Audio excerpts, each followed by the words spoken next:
En ce moment même, le gouvernement, l'État, est en train de réfléchir et d'avancer sur une trajectoire de décarbonation de l'ensemble de la France, y compris pour l'agriculture.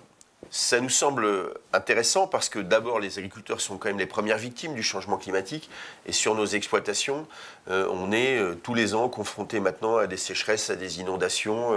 à des coups de chaleur et donc on a vraiment besoin d'avancer sur cette stratégie-là. Et le monde agricole y participera et prendra sa part.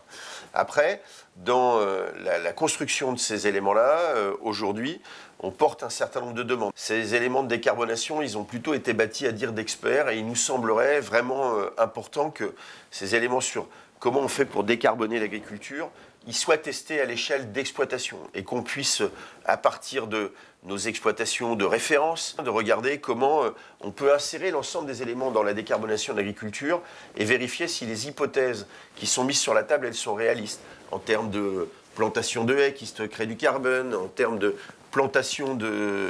d'interculture, en termes de production de méthane ou de biocarburants qui permettront d'éviter des carburants fossiles, en termes de production d'électricité, en termes de trajectoire de l'élevage, en termes de réduction de nos propres émissions par les engrais ou par le méthane lié aux vaches, qu'on puisse un peu peut-être partir de cette vision qui est un peu théorique et la mettre à l'épreuve de la réalité de nos exploitations, ce qui nous permettra d'ailleurs derrière d'accompagner les agriculteurs. Le deuxième élément, c'est qu'on est dans les chambres d'agriculture en train de réaliser aujourd'hui un certain nombre de tests sur des exploitations autour de les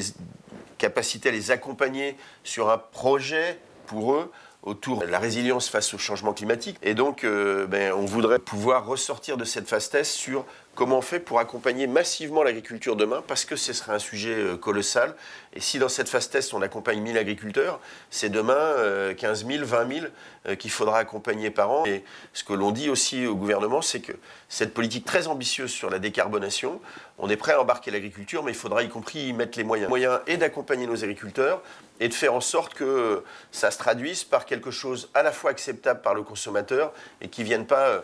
attaquer la compétitivité de nos exploitations. Et là aussi, on aura besoin de moyens pour accompagner ces changements chez les agriculteurs qui devront être accompagnés par une aide à l'investissement de l'État sur nos changements de pratiques et qui devront aussi se faire dans un pas de temps réaliste par rapport à nos exploitations.